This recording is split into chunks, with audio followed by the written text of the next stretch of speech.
Esta mujer no creía en Dios hasta que esto le pasó. I looked up at the sky and I just said, you know what, God, if you are there, change me. If you really exist, I need to know that you really are there. Didn't think much of it at the time, but it probably was the most powerful thing I think I've ever said. And obviously, when you are sincere and you genuinely seek, that's the moment God will dive into your life. So I explored New Age practices, Buddhism, Islam, Christianity, sort of all these different things, and I thought, well, maybe there's an element of truth to all of them, but maybe it's all complete rubbish. I wasn't sure what was going on, but I knew I had to find out whatever it was. And then I did kind of come to the conclusion that, wow, it's Jesus. He's the only truth, the only thing that speaks to me in everything I've looked into. I think it was the following month I had a horrendous nightmare. I was in a very, very dark house, and the smell was awful, like rotting flesh, like burning, rotting, horrible scented flesh burning. And I was trying to get out of this house, and every time I opened a door, I saw a demonic figure in each room.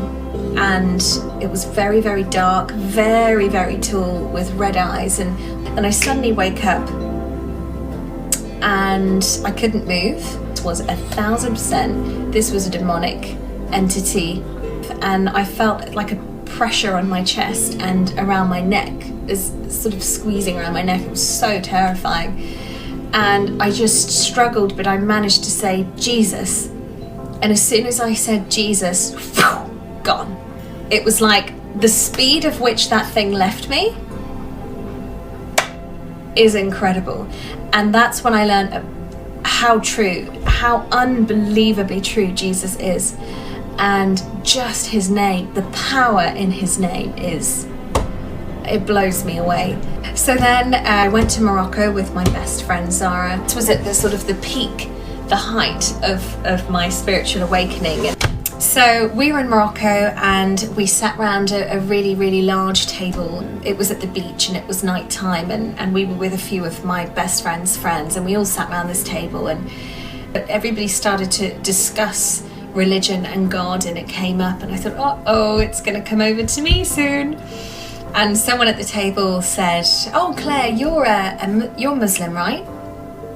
And I said, no, I believe in Jesus. And it got a little bit awkward, and I said, look guys, each to their own. I don't want to have any sort of debate about God. They're just coming from a place of passion. I didn't take it personally. But they said, you're wrong, how can you believe that a man is the son of God?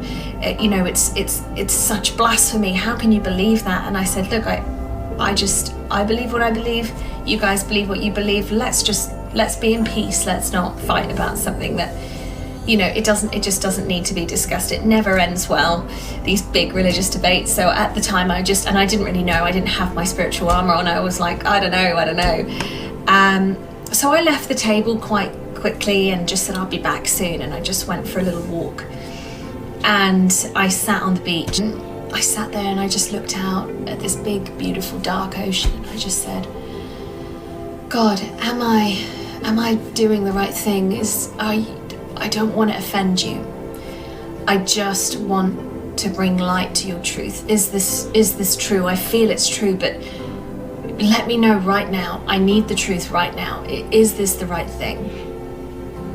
And all of a sudden, I just felt this overwhelming peace. And then God spoke to me and he said, I am with you. I am always with you. And it was the most audible, most beautiful, most gentle but powerful thing I have ever experienced in my life. And it was till this day,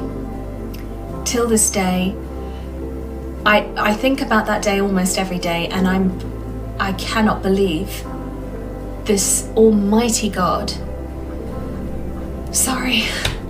this almighty God let me hear his voice and let me know that this is the truth. wherever you are right now in this time, especially in this crazy time right now, seek the truth. Seek the truth. He will find you. I can assure you, he will find you. But you need to seek God with all your heart, with all your mind, with all your soul. And he will reveal himself. He's waiting with these big open arms to dive bomb into your life and change you and mold you.